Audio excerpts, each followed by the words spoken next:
लड़कर और मैं लेकर आ चुका हूँ part 14 of chapter 2.2 capacitor and capacitance class 12। तो पिछली वीडियो में हमने क्या पढ़ लिया था, हमने पढ़ा था energy stored in a capacitor, right. अब हम उसके कुछ क्वेश्चंस करके देखने वाले हैं जो कि इंपॉर्टेंट है एग्जाम के पर्सपेक्टिव से, क्योंकि एग्जाम में बेसिकली क्वेश्चन ज़्यादा आते हैं इस जो हमने पढ़ा उसके बेसिस पे। तो पहला क्वेश्चन ये है, ठीक है, इसको सॉल्व करते हैं।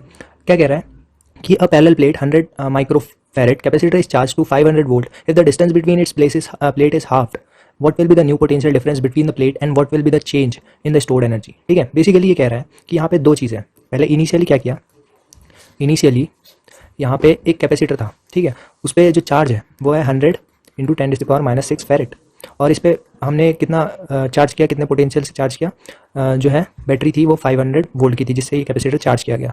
उसके बाद क्या किया गया, पहले इसका डिस्टेंस था सपोज डी, जो दो प्लेट के बीच में डिस्टेंस है वो डी है, ठीक है, इनिशियली इतना डिस्टेंस है। तो इस पर जो एनर्जी रहेगी, इसकी वजह से जो एनर्जी है ये चार्ज में स्टोर जो हुई वो एनर्जी कितनी होगी, वो होगी हाफ CV², जो कि हमने पहले डिराइव कर चुका था। इसको निकालने के लिए हम कैसे करेंगे, सी जो है वो दिया हुआ है 100 इंटू 10⁻⁻6 और वी जो है वो है 500, जो कि स्क्वायर हो जाएगा, ठीक है। तो इसको जब निकालेंगे तो आंसर आएगा 12.5 जूल, राइट। तो ये 12.5 जूल जो है इनिशियल एनर्जी है। अब उसके बाद फाइनल क्या है, फाइनली हम क्या कर रहे हैं, फाइनली हमने क्या बोला है कि ये जो प्लेट है, प्लेट का डिस्टेंस है वो हाफ कर दिया गया, मतलब डी जो है उसको हम d/2 कर दे रहे हैं, मतलब हाफ कर दे रहे हैं, मतलब d' जो है नया वाला उसको हमने हाफ कर दिया d से। तो इस पर फर्क क्या होगा, c जो नया c' बन जाएगा, कैपेसिटेंस नया आ जाएगा, जो कि क्या होगा A∈0 अपॉन d/2, d/2 मतलब 2 को ऊपर ले जा सकते हैं। तो इससे जो A∈0 अपॉन d है वो तो c है, तो इसका मतलब हम ऐसा लिख सकते हैं कि c' is equal to c 2c, right.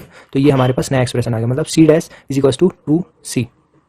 ये जो नया एक्सप्रेशन है इसकी हेल्प से हम v भी निकाल सकते हैं। तो जो v' होगा वो क्या होगा, v' हम जानते हैं क्या होता है, v' होता है q/c', राइट, ऐसा होगा क्योंकि ये फॉर्मूला होता है। तो अब हम जानते हैं कि c' तो है वो 2c है, तो हम इसको रिप्लेस कर देते हैं। तो v' is equal to q/2c। इसका मतलब अगर मैं q/c को बोलूँ, v अगर पुराना जो v था उसको मैं क्या लिख सकता था, q/c, राइट। तो यहाँ पे q/c है उसको मैं v से रिप्लेस करता हूँ, तो v' इज इक्वल टू क्या आ जाएगा, v/2।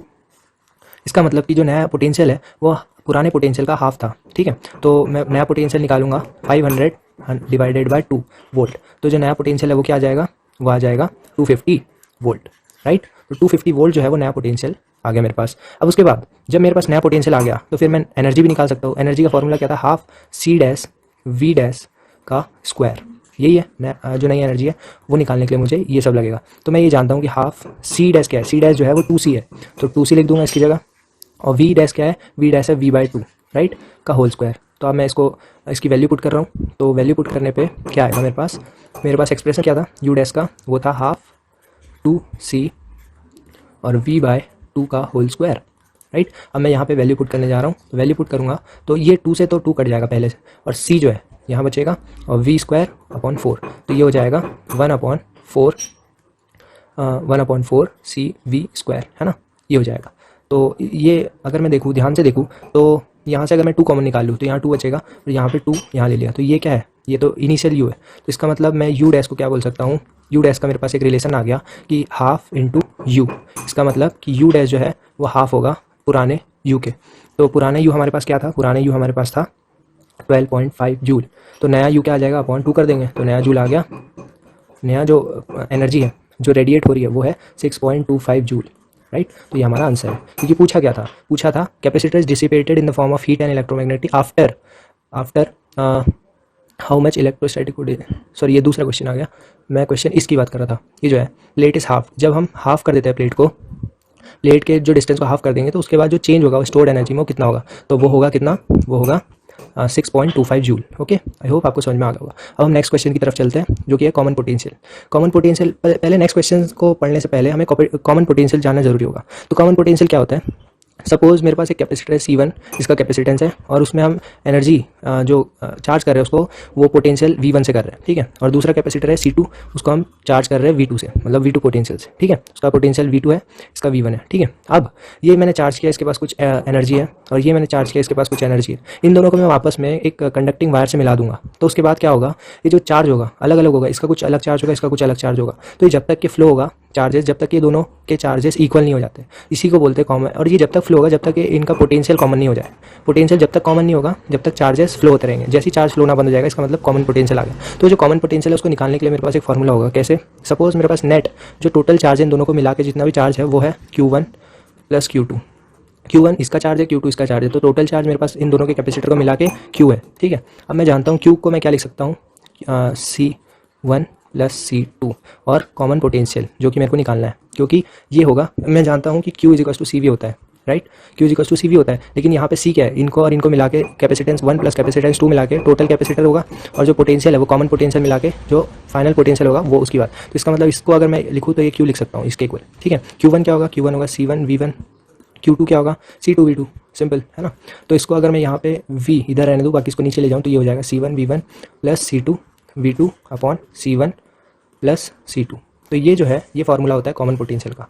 ये हम आगे के क्वेश्चन में सॉल्व करने वाले थे, इसलिए मैंने आपको यहाँ पे बता दिया। ठीक है, अब ये आगे का क्वेश्चन यही कह रहा है। ठीक है, आगे का क्वेश्चन क्या कहता है कि a 4 microfarad capacitor is charged by 200 volt supply. It is then disconnected from a supply and then connected to another charged 2 microfarad capacitor. How much electrostatic energy of the first capacitor is dissipated in the form of heat and electromagnetic radiation? मतलब पहले हमने क्या किया, एक 4 microfarad capacitor को charge किया इतने volt से, 200 वोल्ट की सप्लाई से, और फिर डिस्चार्ज कर दिया, मतलब उसको हटा दिया वहाँ से। ठीक है, और फिर हमने उसको हटा के एक डिस्चार्ज कैपेसिटर पे ले गए और वहाँ पे हमने 2 माइक्रोफेरेड के से कनेक्ट कर दिया। ठीक है, जिसका सप्लाई था 0 वोल्ट सप्लाई था जिसका सेकंड कैपेसिटर का। ठीक है, तो वो पूछ रहा है कि कितना इलेक्ट्रोस्टैटिक एनर्जी फर्स्ट जो कैपेसिटर में कितनी इलेक्ट्रोस्टैटिक एनर्जी डिसिपेटेड हुई, क्योंकि वो चार्ज फ्लो होगा सेकंड में, तो उसकी वजह से कुछ डिसिपेशन होगा एनर्जी का फर्स्ट कैपेसिटर से, तो वही पूछ रहा है। ठीक है, तो हमको निकालना है, तो हमने पहले C1 ले लिया। C1 कितना दिया हुआ है हमारे पास, 4 × 10⁻⁻6 फैरेड, राइट।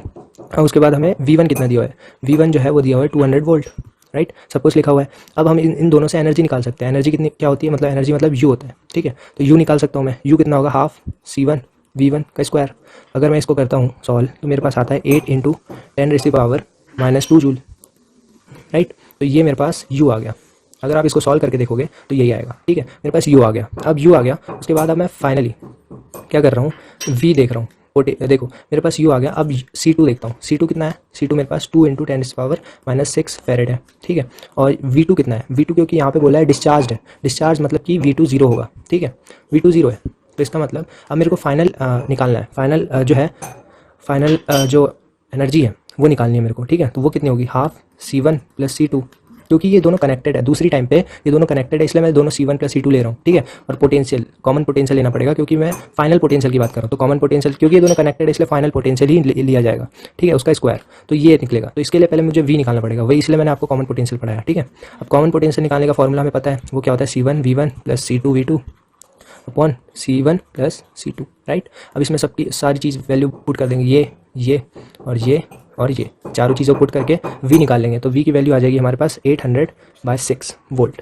ठीक है, ये आ गई हमारे पास V की वैल्यू। अब उसके बाद इसमें पुट करके हम आराम से निकाल सकते हैं। तो V डैश कितना हो गया, हाफ C1 कितना हो जाएगा, 4 × 10⁻⁻6 प्लस 2 × 10⁻�6 C2, और इन दोनों को प्लस कर देंगे। और V कितना है, अभी जो निकाला हमने 800/6 का होल स्क्वायर। ठीक है, ये तो ये अगर हम इन पूरे को सॉल्व करते हैं तो हमारे पास जो वैल्यू निकल के आएगी, वो है 2.67 × 10⁻⁻2 जूल। ओके, तो आंसर इज दिस 2.67 × 10⁻⁻2 जूल।